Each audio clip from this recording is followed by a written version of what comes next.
when I packed my bags. At 18, my mom stopped me and asked, "Is this because we bought your brother a car?" I looked her in the eye and replied no, but because it doesn't matter whether I'm here or not. It was a regular Saturday morning, the kind where cartoons are blaring and you're munching on cereal right from the box. That was until Mom and Dad sat me down at the kitchen table. Their faces had that "we need to talk" look, which usually meant I was either in trouble or something weird was up. Turns out it was the latter. "We've been thinking a lot about this, and we feel it's the right time to tell you." Dad began clearing his throat like he was about to announce we were moving to Mars. Mom took over with a kind of enthusiasm usually reserved for surprise trips to the amusement park. "We've decided to adopt a child. You're going to have a little brother." Honestly, I didn't know whether to be excited or worried. I was 8, an only child, quite content with my stash of toys and undivided parental attention. "Why do we need another kid?" I asked, not trying to hide my confusion. Mom and Dad exchanged a look, one of those secret adult codes that scream, "He'll understand when he's older." "There are many children out there who need a loving family,"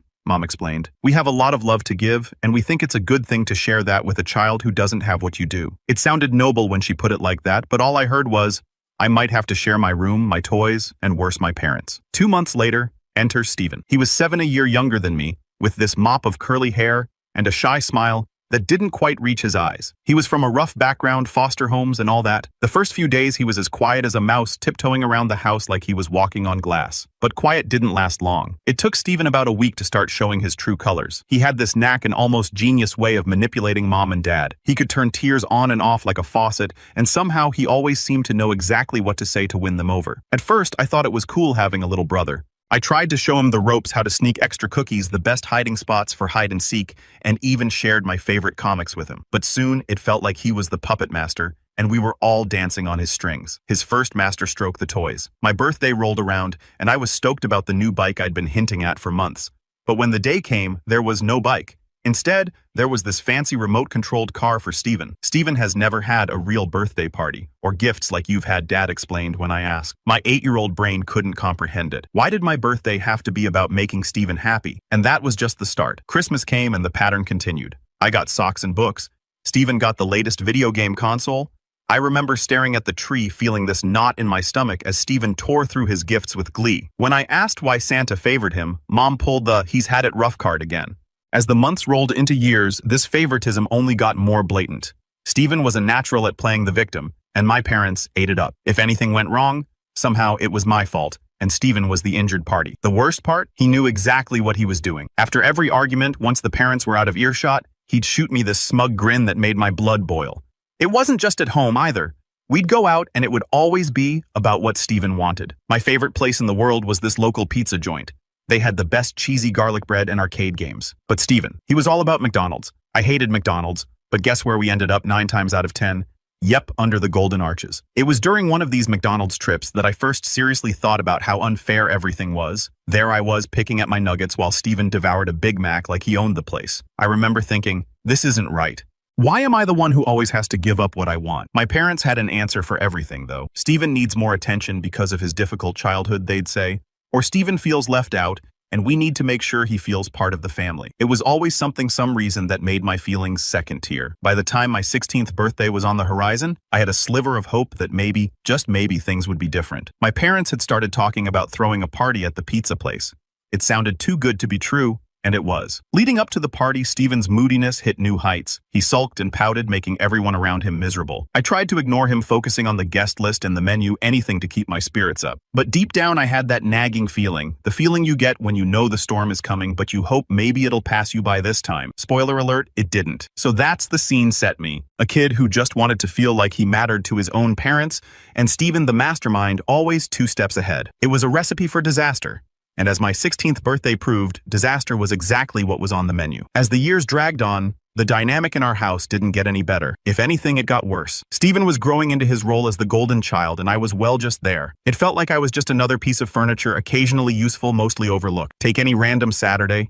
We'd all be sitting around deciding what to do. I'd throw out the idea of hitting the batting cages or maybe catching a movie, something we could all enjoy. But no, we'd end up at some kiddie park because Stephen had a sudden urge to ride the merry-go-round. And it wasn't just that he wanted to go, it was that my parents thought these little excursions were crucial for building his self-esteem or some other parenting buzzword. The favoritism wasn't subtle either. It was right there in your face every single day. Like this one time, I brought home a trophy from a school science fair. I was buzzing, couldn't wait to show mom and dad. I placed it proudly on the kitchen counter, waiting for them to come home. When they did, I got a quick, "That's nice, buddy," followed by a half-hour rave about how Steven had managed to score a goal in soccer practice. His goal wasn't even a game winner. It was just a goal during a regular practice session, but you would have thought he'd won the World Cup the way they went on about it. School events were a minefield too. Both my parents would always make sure to attend every single one of Steven's events, school plays, parent-teacher conferences, you name it. But when it came to my events, it was always, "Oh, we'll try to make it," which translated to, "Don't hold your breath." Most of the time, they didn't show. I remember looking out into the audience during my solo at the school concert and seeing those 2 empty chairs. It stung, man. It really did. Then there were the holidays, which were supposed to be happy times, right? Not in our house. Christmas was the worst. I remember one Christmas I had been eyeing this video game for months. I dropped enough hints that I might as well have taken out an ad in the newspaper. Come Christmas morning, I was like a coiled spring, ready to finally get my hands on that game. I tore through my gifts, but no game. Instead, I found clothes, some books, and a pair of socks. Classic. But Steven got the game, the exact game I wanted. When I asked mom why Steven got the game and not me, she just said, "Oh, honey, you know how tough Steven has it. We wanted to give him something special." I wanted to scream, "What about me? Don't I deserve something special too?" It's not like I needed material things to be happy, but it was about feeling valued, feeling seen. And I just didn't. Every gift opening session felt like a slap in the face, a reminder that I was the second choice, the backup plan. And it wasn't just big things like holidays or events. The day-to-day stuff added up too.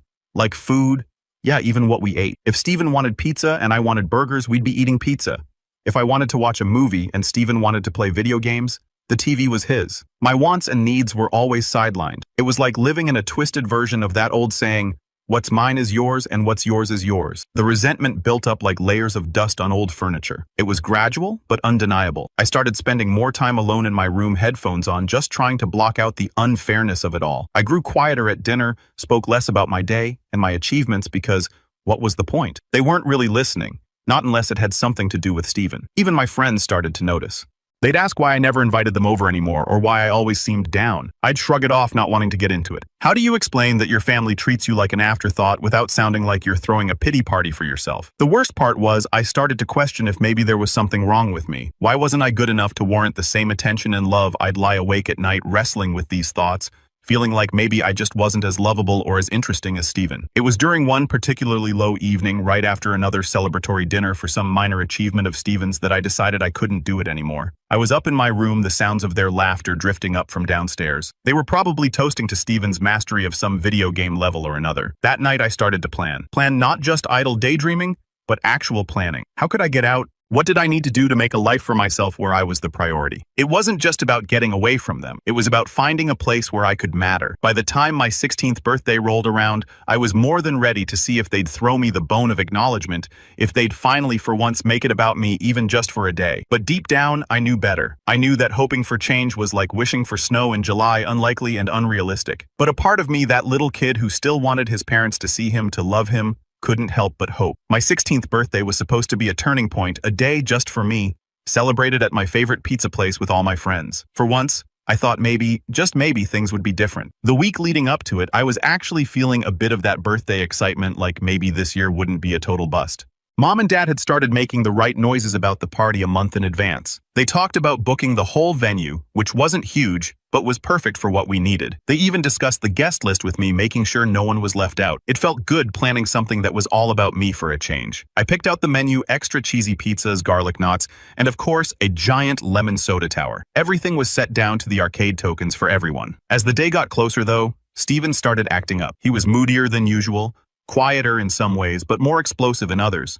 It was like he couldn't stand the attention being on anyone but him. My parents, predictably, were more focused on calming him down than anything else. I noticed the shift the way conversations about my party would get sidelined because Steven had a bad day at school or didn't eat his lunch. Despite the warning signs, I held on to a sliver of hope. This was my 16th, a big one. And they had to know that, right? The day arrived and I woke up feeling a mix of nerves and excitement. I put on my favorite shirt, the one with the graphic of my favorite band, and headed downstairs. The house was buzzing, but not with birthday vibes. No, it was all about getting Steven ready. He had decided at the last minute that he wanted to come to the party, which wasn't the plan. Steven didn't even like pizza that much. He was all about burgers and fries.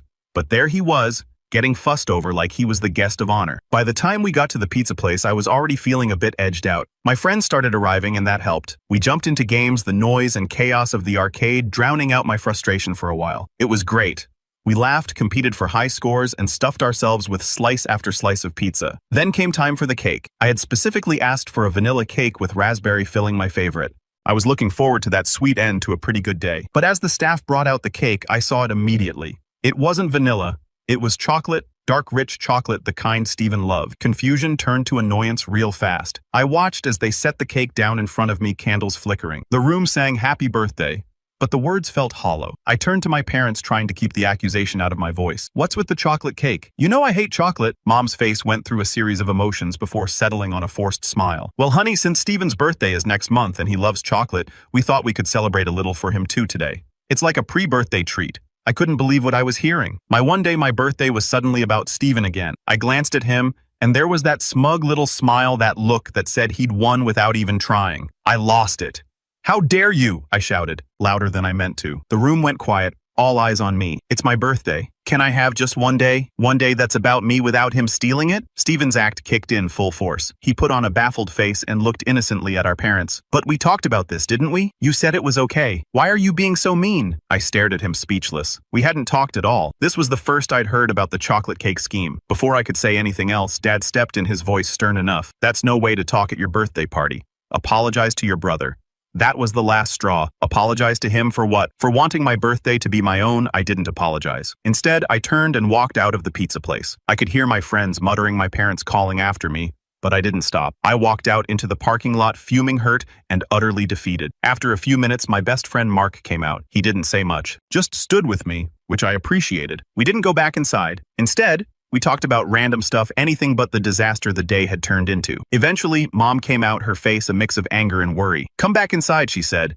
Don't ruin your party over a silly cake. But it wasn't just about the cake, and it never had been. It was about every ignored wish, every second-place finish in my own home. I'm not going back in, I told her firmly. I'm done being second best in my own life. Mom didn't understand, or maybe she didn't want to. She left soon after, and Mark's mom came to pick us up. The ride home was quiet. The kind of silence that's heavy, filled with things left unsaid. That night, as I lay in bed, I made a decision. This was it. I needed out. I couldn't keep living in Steven's shadow, celebrating his victories and mourning my losses in silence.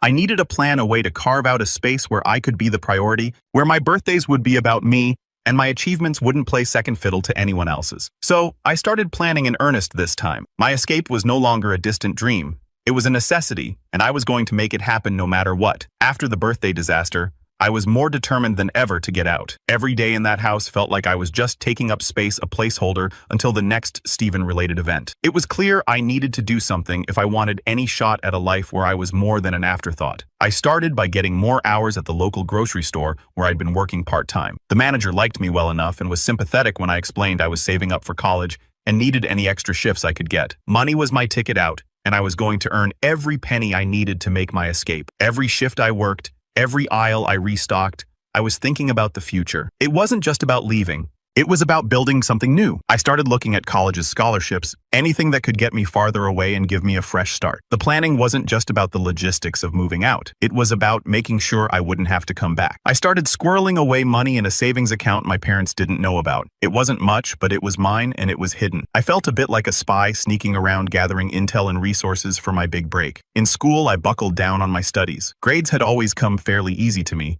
But now, I had a real purpose for maintaining high marks. Colleges wanted the best, and I was going to give them a reason to pick me. I met with my school counselor, Mrs. Henley, who was a godsend. She helped me navigate the maze of college applications and financial aid forms. You've got a bright future ahead of you, she'd say, and I clung to those words like a lifeline. I also started distancing myself from home life. I spent more time at the library or at friends' houses after school. Home was where the heartache was, and I couldn't handle any more heartache. My parents noticed, I think, but they didn't do much about it. Their focus was, as always, on Steven. Whether it was his latest school project or some minor accomplishment, he was their world, and I was just living in it. As my 18th birthday approached, I knew it was now or never. I had to make my move as soon as I was legally an adult. The thought was both terrifying and exhilarating. I had the plan all mapped out in my head. I'd pack up my things, say my goodbyes, or maybe not, and walk out that door into a new life. I didn't have a lot to take with me, which was both sad and a bit of a relief. A couple of bags of clothes, some personal items, and my laptop. That was it. That was my life in 2 duffel bags. It was almost laughable how little I had to show for my years at home, but it was enough. It had to be. About a week before D-Day, I started really packing. It wasn't like in the movies where the kid throws everything into a bag in a rage and storms out. I was methodical, making sure I had everything I needed, making sure I wouldn't have to come back for anything. I double-checked my stash of money, counted it 3 times, and tucked it into a hidden compartment in my bag. The night before my birthday, I couldn't sleep. I lay in bed, staring at the ceiling, going over the plan in my head for the 100th time. Move out, go to college, get a degree, start a real life. It sounded simple, but the weight of what I was about to do felt like a boulder on my chest. Morning came, and I pretended everything was normal. I went through the motions, ate breakfast, even laughed at one of Steven's dumb jokes. Inside, though, I was a mess of nerves. My hands shook as I poured my coffee, and I had to take deep breaths to calm myself down. The plan was to wait until everyone was out of the house, but fate, it seemed, had a different idea. My mom decided to work from home that day, and Steven had a half day at school. My window of opportunity was closing fast, and I knew it. I waited heart-pounding until my mom was on a long conference call.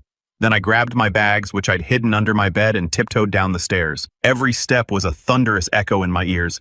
Every creak of the floorboards, a shout. I made it to the front door, hand on the doorknob, when my mom walked out of her office. "Where are you going with those?" she asked, eyes narrowing. For a moment I considered lying, saying I was just taking out some old clothes for donation.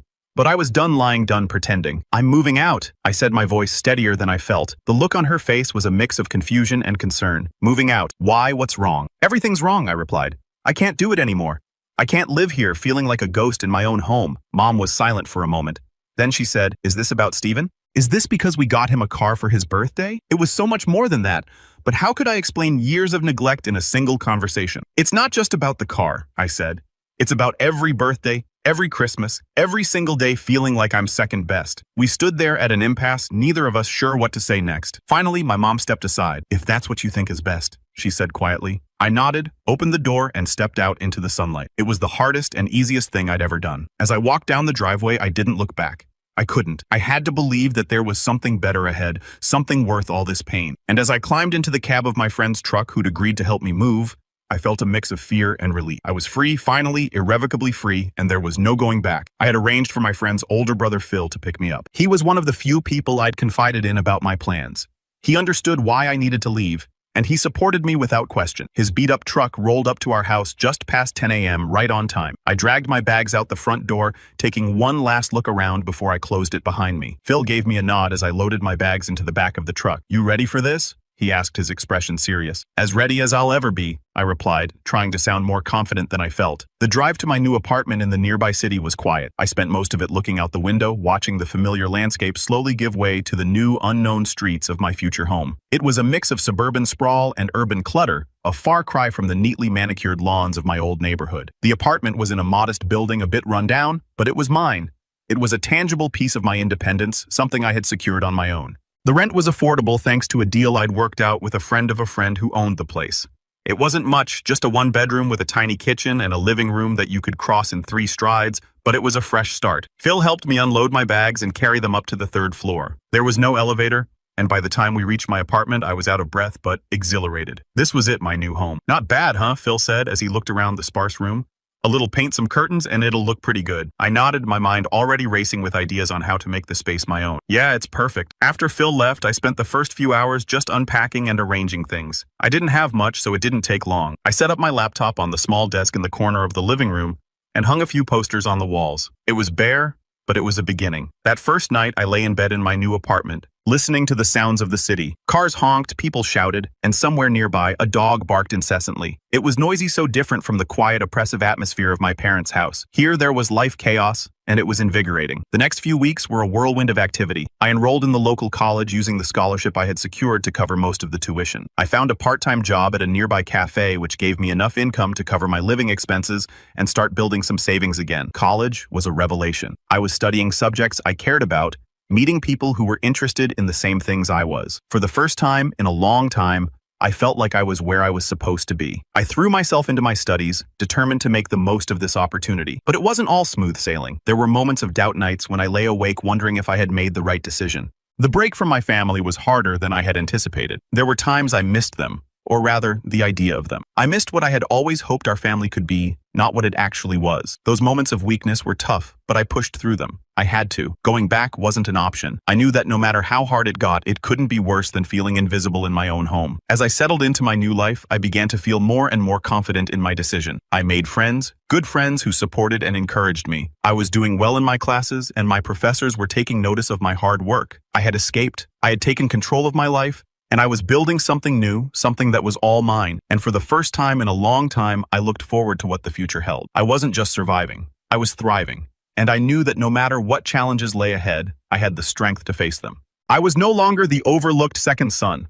I was my own person, and my life was finally my own. I blocked and deleted my mom and dad's numbers from my phone. They had no way to contact me, and I was finally free. But that wasn't the end of it. The best part came 5 years later. I'm still living in that cheap one-bedroom apartment and doing well in college. I'm about to graduate at the top of my class and have several job opportunities lined up. One day I got a call from an unknown number. I decided to answer it, and it was my mother.